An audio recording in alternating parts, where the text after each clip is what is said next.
We go over to our casters, Ares and Fogged. Thank you, Arvo. I mean, with 3 people choosing VP, Fog, this is the caster's curse, isn't it? Like that's what happens, right? I mean, it's now HELLRAISERS, I think 100% guaranteed to win. There should be no doubt. Right, especially after us like yesterday, you know, not being as hype as we should have been for HELLRAISERS after they had a very solid 3 games in 30 minutes.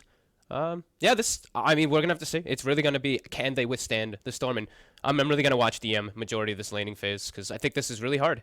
Like playing versus PA alone is really difficult. Throw a CM on top.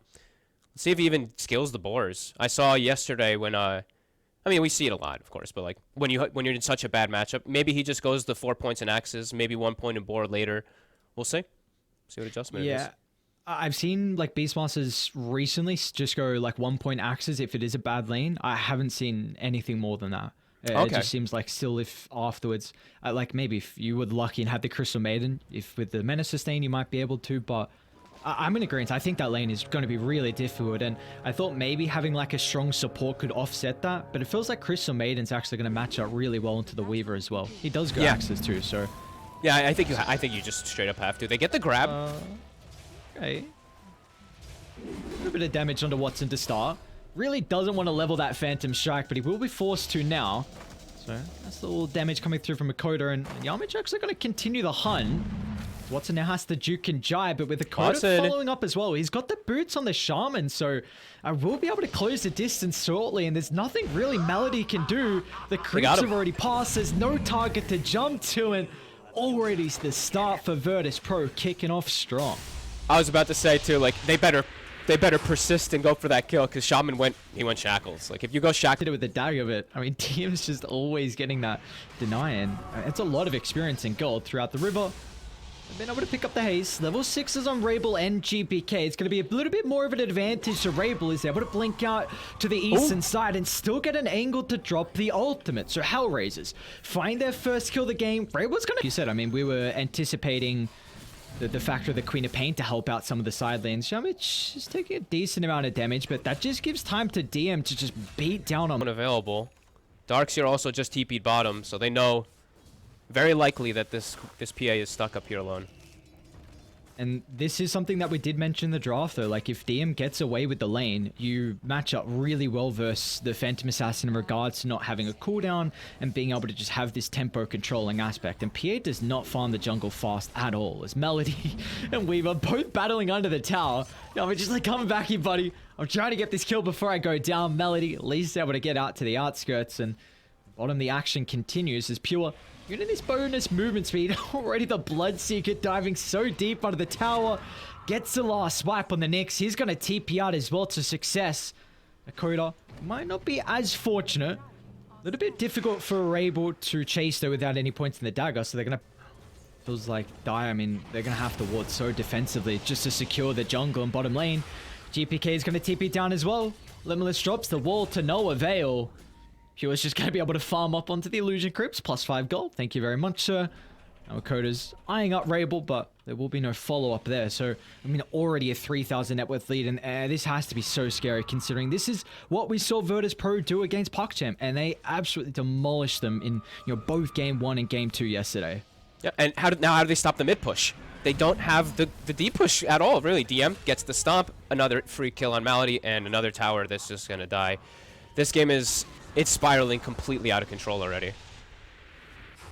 And, I mean, Darkseid just had to cancel his TP. So he's trying to surge out the base, but yeah, this tower's going to fall by the time it connects. And Nakoda once again finds another hero in the backline. This is just a measly Nyx Assassin 10 minutes in. That's only level 4.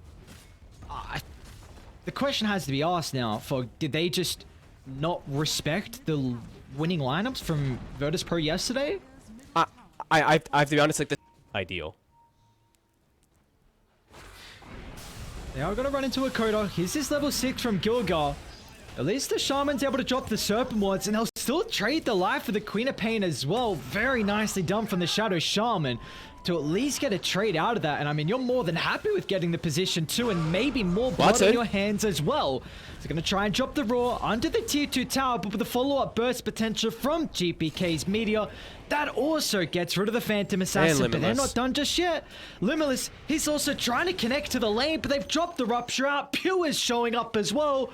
14 kills, not even 12 minutes in. Wow. That Watson's protected there, but I think you have to flick 4-man mid. It's awful to say it because your lanes are going to start becoming problems and you're going to get out farmed, but the game is in such a disastrous state, you have to start doing some desperate stuff. All right, I'm gonna jump on some copium right now just for a little bit. I gotta make sure no pickoff happens. So Dai do have very good fighting. Oh, Limitless just missed the vac. Oh no. Sort of has Gilger at least to connect. So here we go, getting a kill. But the rest of Radiant now trying to connect as well to the team fight. They know the ward's been wasted. Melody more just a zoning freezing field as Ray was going to push back GPK, falling lower and lower in the river, but the Deafening Blast to give him that breathing room. And now with Pure and a Coda showing up, they're unable to get the kill into the Invoker. Now they're eyeing up Melody as well. The Crystal Maiden might run into the Sunstrike, not enough damage, but Gilga's ruptured up as well. They might just be able to get both the supports here. It's Pure an easy chase down. Meanwhile, Gilga still in trouble underneath the tier 2 tower. Rupture has expired, so if you weren't prepared for it after you saw VP do this yesterday, it's a concern for me. Gilger? Coda is getting stalked. He's actually just gonna turn. The man should be able to find an easy solo kill. Just gonna make sure he plays around the Serpent Ward still. So I guess, I mean, that's a small victory now that you don't have Serpent Ward to take an objective, but Sure. It looks like they're still getting a kill across the map as Limitless the target. I mean, she doesn't have any extra help at the moment. I mean, the Invoker's going to chuck out a straight tornado from afar, and that's actually enough to secure the kill. So Limitless goes down. They've also got the vision as well, so DM can cancel Melody's TP. More room to Nyx and Quap to hunt and try and just get kills. Like, that's the only angle I can really see in. Like, here you go. You kill a support. Yes, it's Sonic Wave. Yeah, you have full control, and that's before Helm of Overlord. That's the thing we do have to remember. DM doesn't even have it yet. They are a bit split on Virtus Pro. Limitless showing the lane at the moment. GPK is going to move to the back line. So it's simultaneous initiation for the boys on Radiance. They'll cut away the life of the Nyx. Darkseer is going to drop as well. He will at least get the ultimate off before he dies, but it looks like that does nothing to enable a turnaround potential.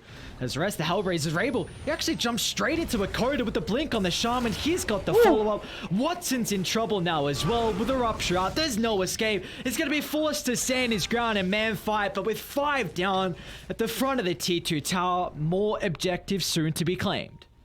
They're trying to fight back. I don't want to like call things like so like without, because you never get to hear what the teams are thinking about. But I really think this CM Nyx was a big mistake. You know, I think Nyx Assassin into Beastmaster is always a mistake. Sure, Necrobook doesn't exist, etc. Blah blah blah. But it's the nature of what happens when you play with Beastmaster. It's this group up. Nyx Assassin likes to go for pickoffs around the map. This is just sure your Carapace is good versus like Weaver and versus Bloodright in some situations, but in the overall narrative of the game, you're not contributing a whole lot because you're a Carapace in like 1 stun compared to 50 minions pushing down your buildings.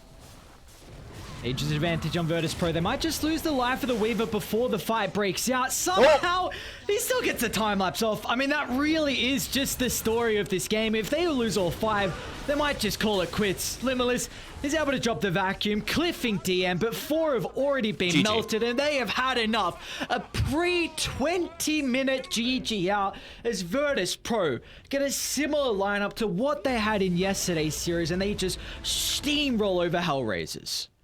Oh boy, now we're gonna have to ask, it's like,